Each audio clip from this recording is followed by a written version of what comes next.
Donc nous allons voir comment comptabiliser une facture que l'on va ensuite saisir sur le logiciel de comptabilité. Ici nous sommes en présence d'une facture de vente. On constate d'ailleurs que cette facture comporte deux taux de TVA distincts. Donc on va, avant de passer directement sur le logiciel, on va d'abord utiliser ce qu'on appelle un ticket de préimputation. Un ticket de préimputation, c'est un document que l'on va adjoindre à la facture, de façon à conserver une trace de sa comptabilisation, à la fois des informations relatives à la facture, mais aussi aux informations relatives à sa saisie sur le logiciel. Donc, pour faire rapidement, cette facture-là, on va la saisir, on va d'abord la précomptabiliser sur ce document. Donc ici, on va indiquer le code journal, la date d'échéance, les comptes débités, ici c'est le compte du client, 411 avec les 3 premières lettres du client.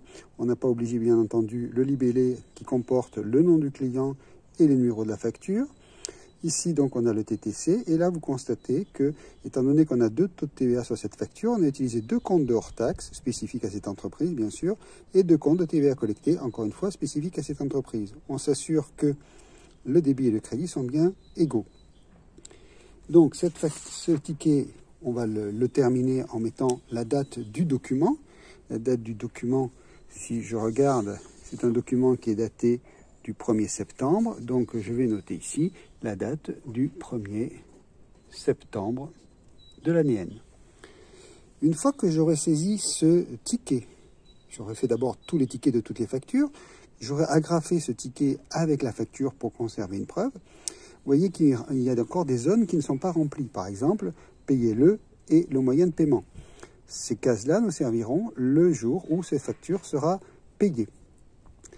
Il nous manque un renseignement ici, c'est le numéro de mouvement. Ce numéro de mouvement va m'être fourni par le logiciel au moment de la validation de l'écriture.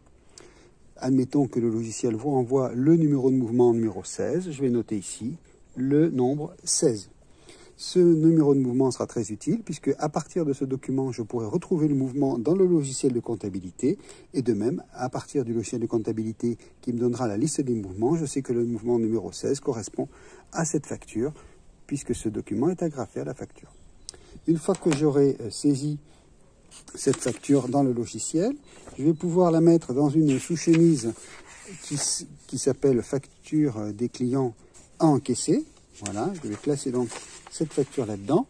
Et enfin, je vais positionner, une fois que toutes mes factures clients auront été comptabilisées et classées dans cette pochette, je vais elle-même classer cette pochette dans la pochette des clients. Voilà, donc la facture est archivée avec son ticket d'imputation. Je pourrai la retrouver à volonté et on verra au moment du paiement le traitement qu'il faudra adopter. Voilà, cette vidéo est à présent terminée. Je vous remercie.